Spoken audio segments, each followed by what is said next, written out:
नमस्कार। संगीता तोमर की online class में आपका स्वागत है। डियर स्टूडेंट, ये वीडियो 10+1 के क्लास के स्टूडेंट्स के लिए है और मैं पिछली वीडियो आपके लिए लेके आई थी जिसमें कि हमने मानव के उत्पत्ति के बारे में बात की थी और उसमें जो मानव की उत्पत्ति को जो उनके विशेषताओं के आधार पर विद्वानों द्वारा अलग अलग नाम दिए हैं उसके बारे में हमने बात की थी।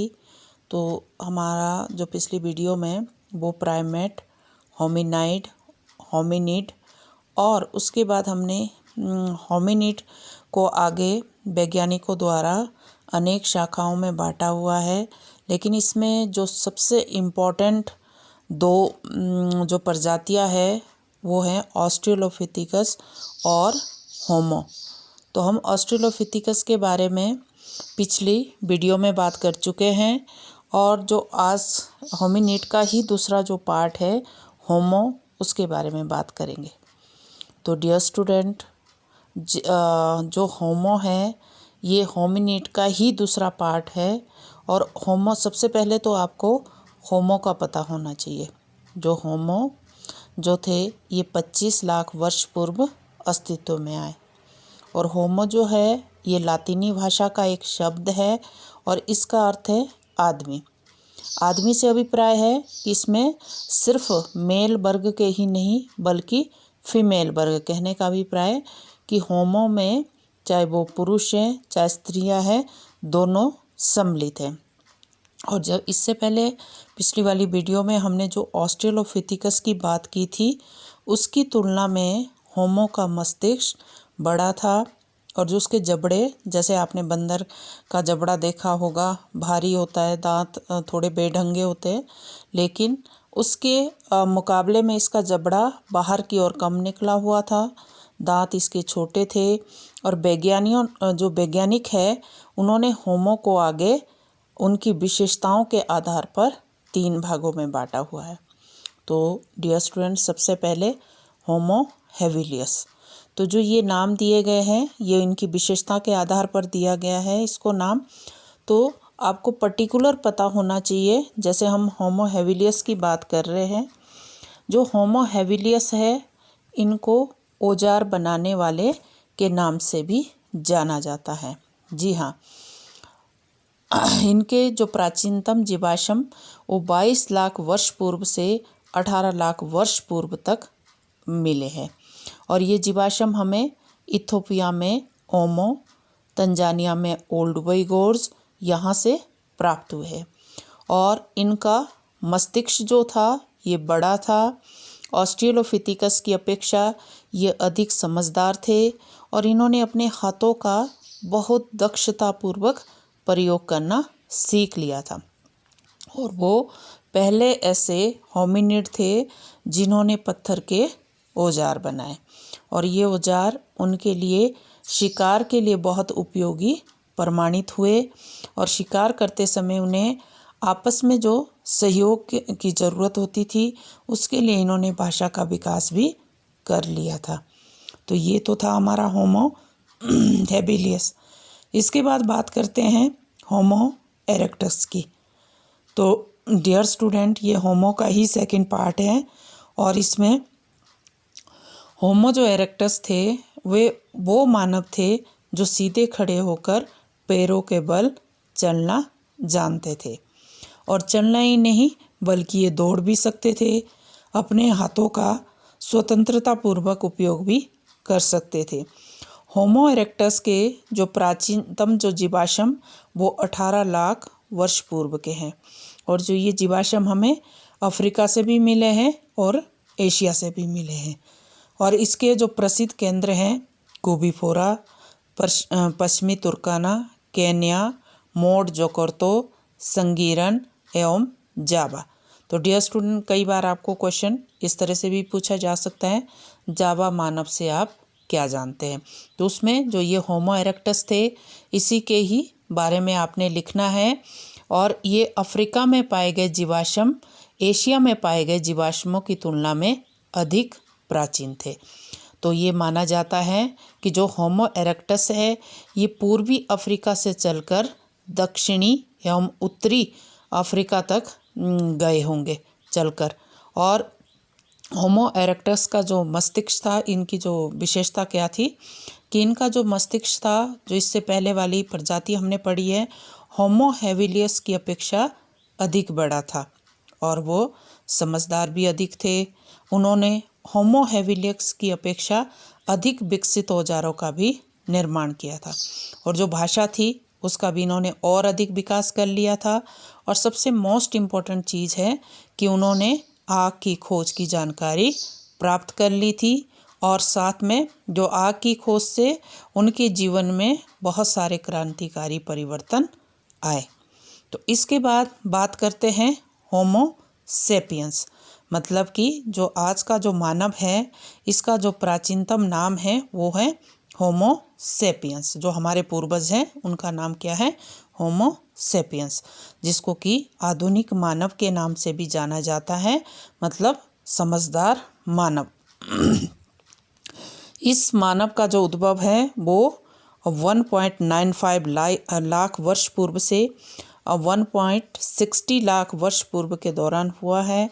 और इस मानव के जो प्राचीनतम जो जीवाश्म हमें अफ्रीका के विभिन्न भागों से मिले हैं, जैसे इथोपिया का ओमो किविश, दक्षिण अफ्रीका का बॉर्डर गुफा, डाइकेल्डर्स एवं क्लासिस नदी का मोहाना, एवं जो मोरक्को का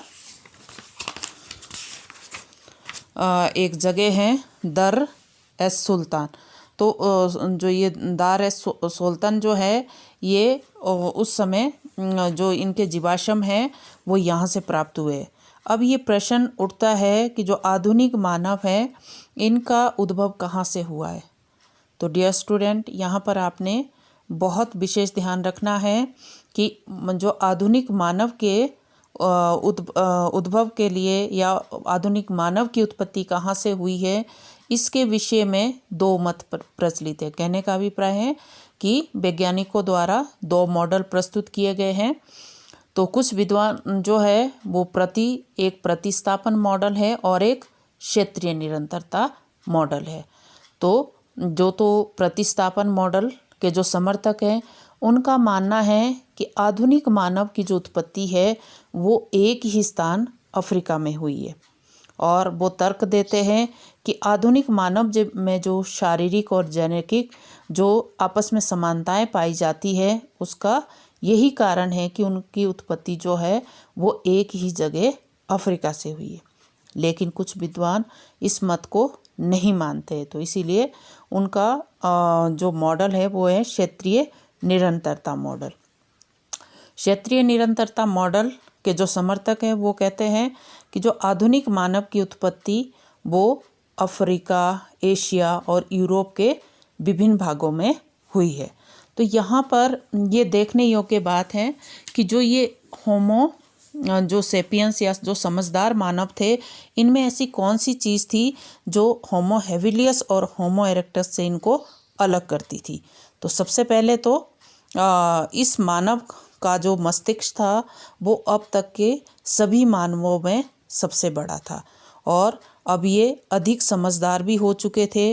और इसका कारण ये था कि उनके जो ये जीवन में उन्होंने बहुत सारे परिवर्तन ला दिए थे, जैसे कि अब गुफाओं के अतिरिक्त इन्होंने अपने लिए झोपड़ियों का निर्माण शुरू कर दिया था, जिससे कि अब वो स्थायी रूप से निवास करने लगे। और उन्होंने कृषि करनी भी शुरू कर दी थी और जिससे कि उनको भोजन की तलाश में भटकना नहीं पड़ता था। और अब उन्होंने खाना पकाने की विधि की भी जानकारी प्राप्त कर ली थी और उसने अब जो शिकार और या किसी भी तरह का जो प्राकृतिक संकट के समय के लिए भोजन का भंडारण करना भी सीख लिया था। मतलब कभी भी कोई भी अगर इस तरह की प्राकृतिक आपदा आ जाती थी। और सबसे इम्पोर्टेंट, अब उनके जो हथियार थे वो भी काफ़ी उत्तम किस्म के थे और अब उन्होंने अनेक जो नए हथियारों का भी निर्माण कर दिया था। और अब उसने बहुत सारे जो जंगली जानवर जो उनके लिए पहले खतरा बनते थे उनसे अपनी सुरक्षा के भी अच्छे ढंग सीख लिए थे। और सबसे इम्पोर्टेंट बात है कि उसने सुई का आविष्कार कर लिया था। और पहले जैसे वो मतलब बिना वस्त्र के घूमते रहते थे, लेकिन होमो जो ये सेपियंस है ये पहले मानव हुए जिन्होंने कि सिले हुए वस्त्र पहनने शुरू किए। और उसने जो ये चित्रकला है या भवन जो दूसरी भाषा का जो विकास है उसमें भी काफ़ी प्रगति कर ली। तो ये सारी जो उपलब्धियां है इसको दूसरे मानव से अलग करती है। तो डियर स्टूडेंट, यहाँ पर आपको बताया हुआ है कि जो होमो सेपियंसी है उसको अलग अलग जो नाम दिए हुए उसके जिस तरह से जीवाश्म मिले उसके आधार पर, जैसे यहाँ पर होमो हाइडेलबर्गेसिस, तो जो ये हाइडेलबर्गेसिस इसको कहा गया है ये एक जगह का नाम है। तो जो ये होमो सेपियंस से ही संबंधित वहाँ से जीवाश्म प्राप्त हुए हैं। तो यहाँ पर सबसे पहले जो होमो हाइडेलबर्गेसिस है उन्हें हाइडेलबर्ग नाम से भी जाना जाता है। और उनका ये नाम इसलिए रखा गया क्योंकि उनके जो प्राचीनतम जीवाश्म वो जर्मनी के शहर हाइडेलबर्ग से प्राप्त हुए हैं। और इन जीवाश्मों की खोज 1858 ईस्वी में की गई। और ये जीवाश्म 8 लाख वर्ष पूर्व के हैं। और जो जीवाश्म हैं वो यूरोप, एशिया और अफ्रीका में पाए गए हैं। तो हाइडेलबर्ग मानव का जो संबंध था वो होमो सेपियंस प्रजाति से है। इनका भी मस्तिष्क बड़ा था, उसके अंग तथा हाथ बहुत भारी भरकम थे और जो उनके जबड़े वो भी बहुत भारी होते थे। और उनके शरीर पर काफ़ी बाल थे और वे संभवतः बोल भी सकते थे, लेकिन अभी वो भाषा का विकास नहीं कर पाए थे और वे गुफाओं में निवास करते थे। अब दूसरा जो नाम है वो है होमो निएंडरथलेसिस। जो उन्हें होमो निएंडरथलेसिस क्यों कहा जाता है, क्योंकि इनको निएंडरथल के नाम से भी जाना जाता है। उनका ये नाम इसलिए पड़ा क्योंकि उनके जो प्राचीनतम जीवाश्म जर्मनी की जो निएंडर घाटी है वहाँ से प्राप्त हुए हैं। और उनके जीवाश्म की जो खोज है वो 1854 में हुई है। और उसके जीवाश्म हमें यूरोप एवं पश्चिमी तथा मध्य एशिया के अनेक देशों से प्राप्त हुए हैं। और जो ये निएंडरथल मानव जो है इसका संबंध भी होमो सेपियंस प्रजाति से ही था।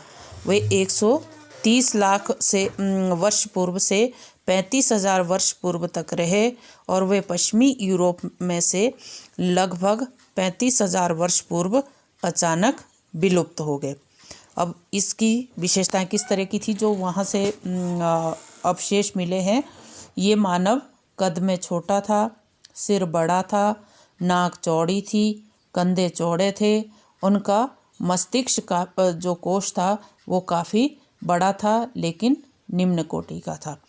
वे गुफाओं में रहते थे और उन्हें अग्नि की जानकारी थी। तो उनकी जो प्रमुख जो उस समय के भोजन वगैरह होते थे वो होते थे जंगली फल और शिकार। और वे अपने शवों को भी बहुत सम्मान के साथ दफनाते थे। तो आज की वीडियो में है इतना ही स्टूडेंट्स, और मैं बहुत जल्द आपके लिए दूसरी वीडियो लेके आऊँगी। जय हिंद, जय भारत।